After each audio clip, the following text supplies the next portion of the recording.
Capítulo 12 del Príncipe.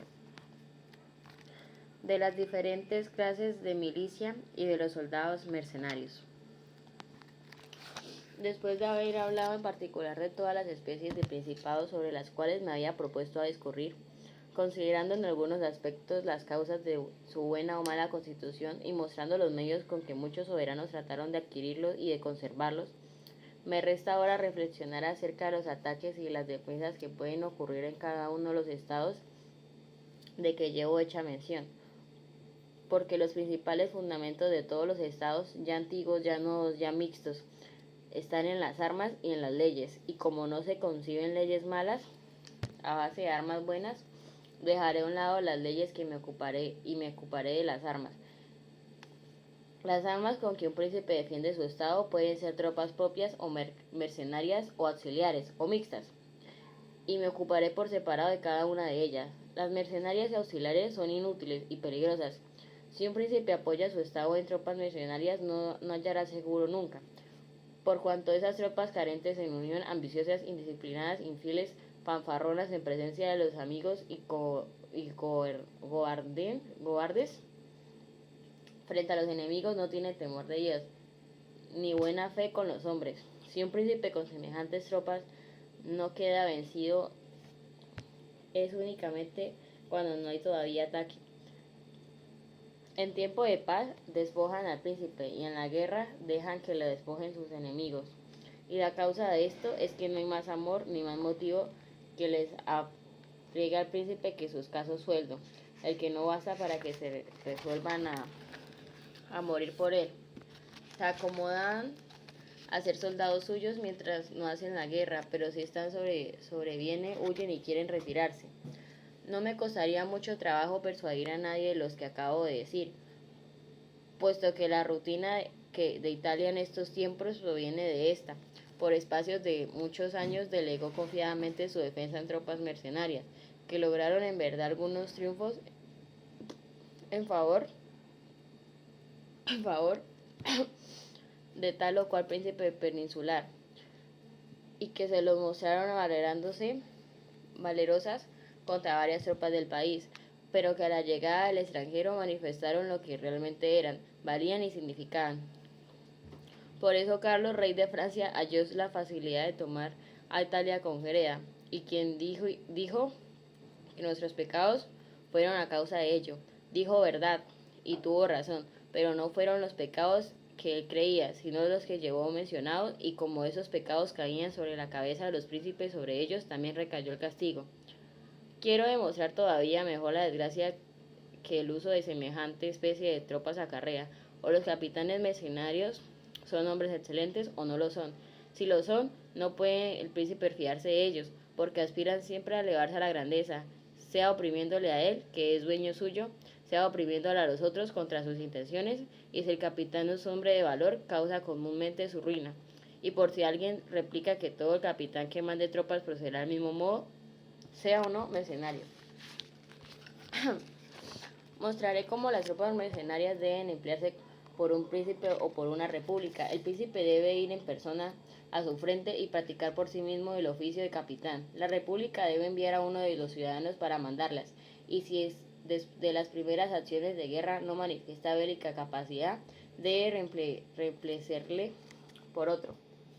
desplazársele por otro. Si, por el contrario, se manifiesta apto marcialmente, conviene que la república le contenga por medio de sabias leyes, para impedirle pasar el punto que se le haya fijado. La experiencia enseña que únicamente los príncipes que poseen ejércitos propios y las repúblicas que gozan del mismo beneficio triunfan con facilidad, en tanto que los príncipes y las repúblicas que se apoyan sobre ejércitos mercenarios no experimentan más que redaces. Por otra parte, una república cae menos fácilmente bajo yugo del ciudadano que manda y que quisiera esclavizarla. Cuando está armada con sus propias armas, cuando no dispone más que ejércitos extranjeros, Roma y Esparta se conservaron libres con sus propias armas por espacio de muchos siglos, y los suizos, que están armados de la misma manera, se mantienen también libres en alto grado. Por lo que mira los inconvenientes de los ejércitos mercenarios de la antigüedad, tenemos el ejemplo de los cartagineses, que después de la primera guerra con los romanos acabaron siendo sojuzgados sojuzgados por sus soldados a sueldo. No obstante ser cartagineses, los capitanes, habiendo sido Fílopo de Macedonia, nombrado capital de los tebanos a la muerte de Epaminondas, los llevó al triunfo. Es cierto, pero a continuación del triunfo los esclavizó, constituido los milenares en república tras el fallecimiento del duque Felipe y sus tropas pegándoles Forcia. Luego que hubo vencido a los venecianos en Caravaggio, se unió con ellos contra los milaneses, que sin embargo eran sus amos. Cuando en Sorfia, cuando el otro Forcia, padre de Francisco, estaba a sueldo de la reina de Nápoles, la abandonó de repente y ella quedó tan desarmada que para no perder su trono se vio precisamente a echar a los brazos del monarca de Aragón.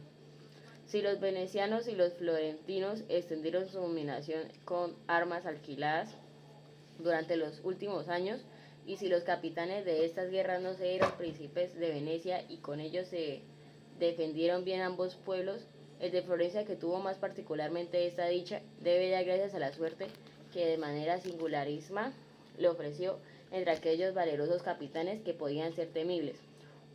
Unos no tuvieron la dicha de haber ganado batallas, otros encontraron obstáculos insuperables en su ruta, y algunos orientaron hacia otra parte de su admisión. En el número de los primeros se contó Juan Acar, capitán inglés, que al frente de 4.000 hombres de su nación peleó por cuenta de los gibelinos de Toscana, y sobre cuya fidelidad no cabe formar juicio, por no haber salido vencedor, pero convencerá a todo el mundo en que si hubiera salido, los florentinos habrían quedado en su discreción. Si Jacobo Sforza no invadió los estados que le tenían a su sueldo provino que encontró siempre hacia los bracechis que le contenían a la vez que les contenían también a ellos. Por último, si Francisco Forcia, que ya vimos destruyó la República de Milán y se hizo pronunciar aquí duque, orientó eficazmente su ambición hacia la Lombardía. Dependió de que Brasío dirigiera la suya hacia los dominios de la Iglesia y hacia Nápoles contra la reina Juana II. Peleó después de haberse apoderado de Perusa y de Montona y los estados pontíficos, pero volvamos a hechos más cercanos a nosotros. Tomémonos la época en que los florecinos eligieron por capitán suyo a Pablo Vitelli, varón habiliso y que había adquirido grande reputación a pesar de que naciera en condición vulgar.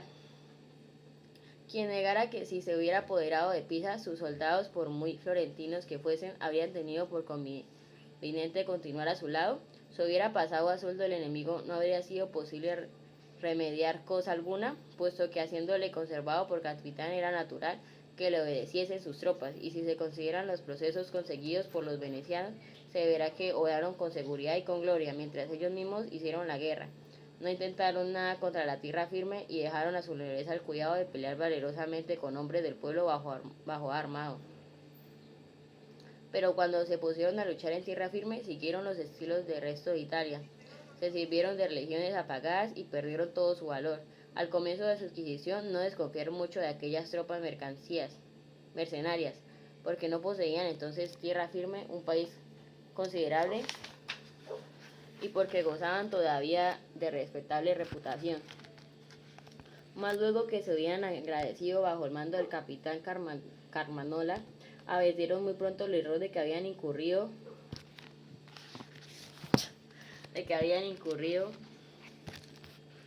viniendo aquel hombre tan valiente como hábil.